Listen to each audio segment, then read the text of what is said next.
ओम नमो भगवते वासुदेवाय।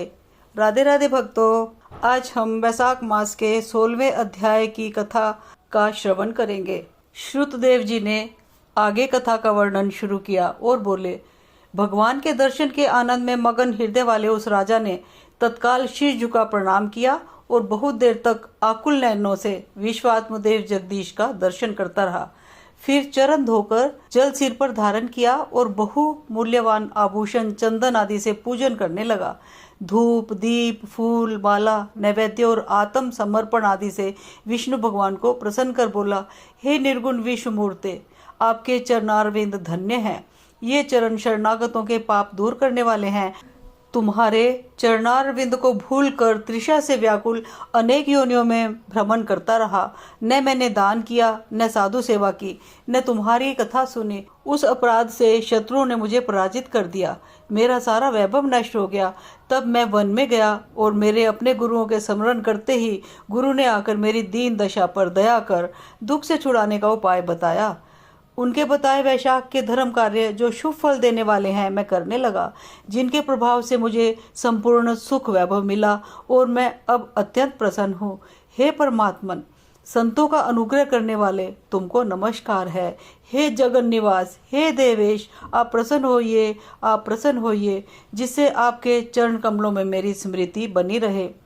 हे प्रभु, पुत्र, स्त्री, कोष आदि में मेरी आसक्ति न हो। मेरा मन आपके चरणारविंद में लगे, मेरी वाणी आपकी दिव्य कथा कहने में लगी रहे, मेरे नेत्र आपकी मूर्ति के दर्शन में लगे रहें, कान कथा श्रवण में और जिह्वा आपके गुणों का वर्णन करती रहे, नासिका आपके चरण कमल का मकरंद सूंघने में लगी रहे, हाथ आपके मंदिर की सफाई करने में तथा आपके भक्तों के सुगंध युक्त चंदन आदि लेपन में लगे रहे, पांव आपकी कथा में ले जाएं, मेरी हर कामना आपकी कथा में, बुद्धि आपके विचार में सदा लगी रहे, साधु संगत और आपकी श्रेष्ठ कथाओं के गान में मेरे दिन बीते।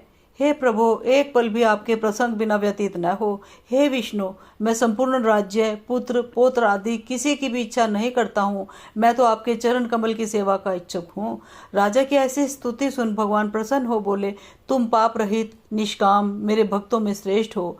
10 सहस्त्र वर्ष की तुम्हारी अवस्था हो, दिव्य धन संपत्ति, मेरी दृढ़ भक्ति और अंत में मेरी सायुज्य मुक्ति तुम्हें मिलेगी।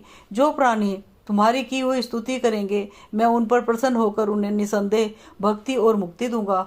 आज के दिन अक्षय तृतीया में स्नान दान आदि करने, गोदान करने, बैल दान करने, पितृश्वरों के निमित्त श्राद्ध करने से अक्षय फल प्राप्त होता है। मृत्यु, जरा, भय, पाप सब नष्ट हो जाते हैं। मैं वैशाखोक्त धर्मों से प्रसन्न होता हूँ, जिनके करने से तप, अपव्यय, पद प्राप्त होता है।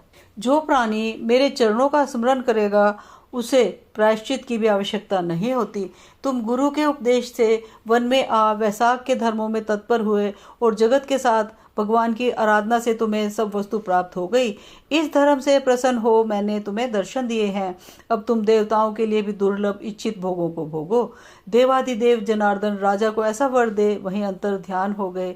तब वह राजा अत्यंत प्रसन्न हुआ। तदनंतर गुरु महात्माओं का सत्संग कर नित्य प्रति ज्ञान प्राप्त करने लगा और वासुदेव भगवान के अतिरिक्त किसी को भी नहीं मानता था। वैशाखोक्त सब धर्मों को बारंबार करने से पुत्र, पौत्र आदि की वृद्धि हुई और संपूर्ण मनोरथ को भोग अंत में चक्रपाणी विष्णु भगवान की सायुज्यता को प्राप्त हुआ। जो इस परम सुंदर आख्यान को सुनते सुनाते हैं, वे सब पापों से छूटकर विष्णु भगवान के परम पद को प्राप्त होते हैं।